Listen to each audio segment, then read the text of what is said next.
चलिए जरा कर्ज मुक्ति, क्योंकि ये जो बीते कुछ महीने अभी निकले हैं वो बहुत ही कष्टदायी भी रहे हैं, खासतौर पर आर्थिक तौर पर कई लोग कर्ज के बोझ तले दब गए हैं।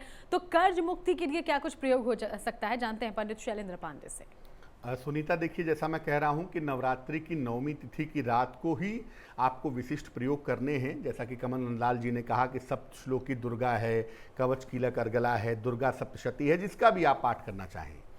विशेष प्रयोग पे हम चर्चा कर रहे हैं। कर्ज मुक्ति अगर आप चाहते हैं कि आपकी दरिद्रता का नाश हो और कर्ज से मुक्ति मिले, तो नवरात्रि की 9वीं तिथि की रात को आप माता के छिन्न मस्ता स्वरूप की पूजा करिए। ये भी 10 महाविद्या का एक स्वरूप है, माता छिन्न मस्ता का। इनकी उपासना करने से व्यक्ति के संस्कार तक शुद्ध हो जाते हैं, उसके पापों का क्षय होता है।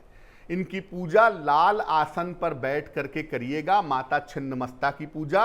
माता छिन्नमस्ता का स्वरूप ऐसा है कि उनका गला कटा हुआ है, उसमें से 3 रक्त की धारा निकल रही है। एक अपना सर काट के अपने हाथ में पकड़ी हुई हैं, एक धारा रक्त की उसके मुख में जा रही है, और 2 देवियां अगल बगल हैं, 2 रक्त की धाराएं उनके मुख में जा रही हैं। इस स्वरूप को कहते हैं छिन्नमस्ता स्वरूप। इनके लिए एक मंत्र का जप करेंगे। ओम ह्रीं क्लीं ऐं वज्र वैरोचिन्यै हूम हूम फट स्वाहा। ओम ह्रीं क्लीं ऐं वज्र वैरोचन्ये हूम हूम फट स्वाहा। इस मंत्र का जप करने से आपको कर्ज से और दरिद्रता से मुक्ति मिलेगी। बिल्कुल सही। और एक और उपाय हम ले लेते हैं, उसके बारे में भी हम बात कर लेते हैं कि शत्रु बाधा, क्योंकि कहा जाता है माँ जो है सभी तरह की बुराइयों से हमें दूर रखती है, और बुराई ही तो हमारा शत्रु है।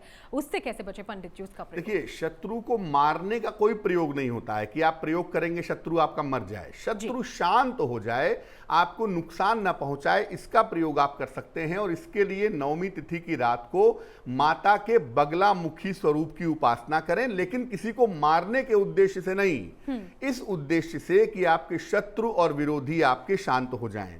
पीले आसन पर बैठ के हल्दी की माला से माता बगलामुखी के मंत्र का जप करें। मंत्र होगा ह्रीं बगलामुखी ह्रीं।